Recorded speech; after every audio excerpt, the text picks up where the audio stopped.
maghahatid na tayo. Kaya magluto tayo ng gusto nating ulam. Nakahatid na ito kay Alice kasi 5 AM ang call time nila sa school. May ano sila, lakbay panalangin sila. Kaya maagang pinapasok ang mga taga-Liceo. Shout out mga taga-Liceo. Ang ganda ng school ninyo kasi ang dami yung programa na may encourage yung mga kabataan na ganyan, lakbay panalangin, maging yung mga bata active sa school, gano'n. Yung mga activity kayo na ganyan na ganda siyang parang nakaka-encourage sa mga estudyante na pumasok ng pumasok. Okay. Gusto ko ng bangos. Ito yung nilalagay natin ng isang araw. Kaya magbabangos tayo para titikman natin kung anong lasa ng na to. Isa lang ba ang kasya? Pwedeng dalawa. Dalawa rin natin.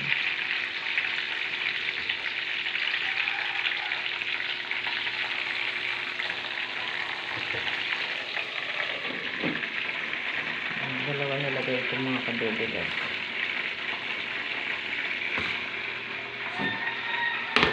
Dito sa amin, maganda yung ganito na consumable lang ang ulam kasi para kuha-kuha ka lang tapos hindi ka mag-aalala na sobra, ganito.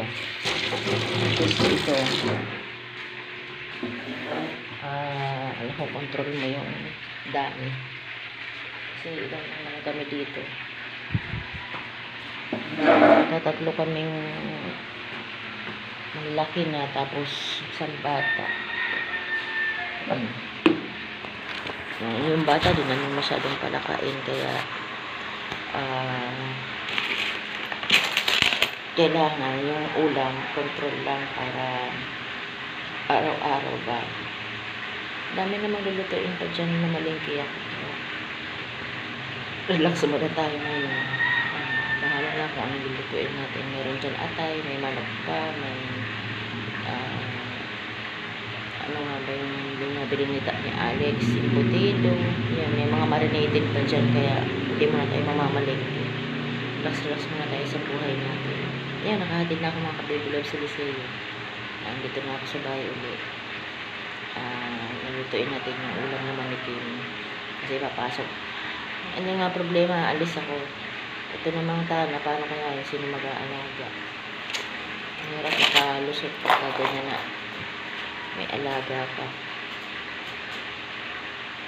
Sana hindi mo na inatid ng tatay sa mga nag-alaga. Ang dami nating kamatis mga kabibilab kaya magkakamatis tayo sa sawsawan ng bangus.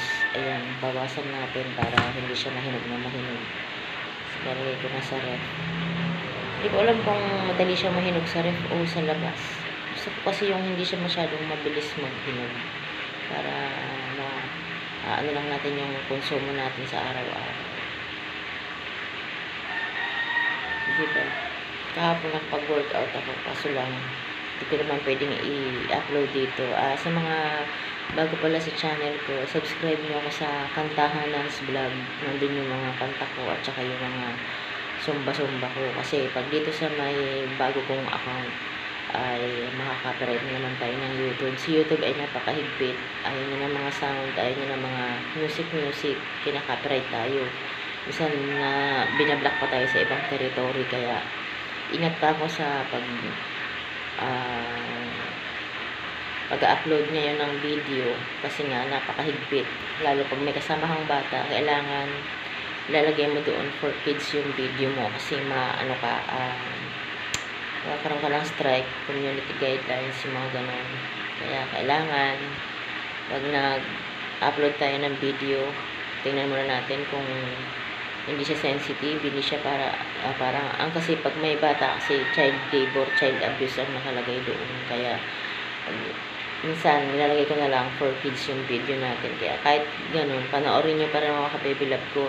Sa YouTube ay 3 yung account ko. Yung old account ko na Betka, tsaka itong Mama Siam. Tapos yung isa na kantahan Nance Vlog yun. Subscribe na lang yung mga ka-baby love ko kasi pinaghati-hati ko siya para makaka-upload pa rin tayo. Kasi yung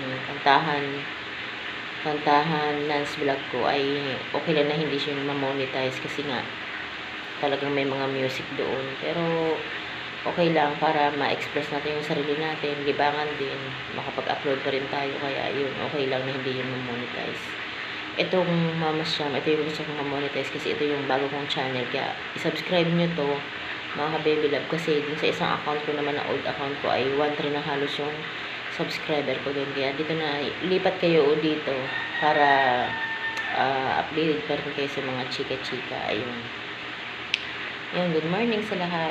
At saka sa mga yung mga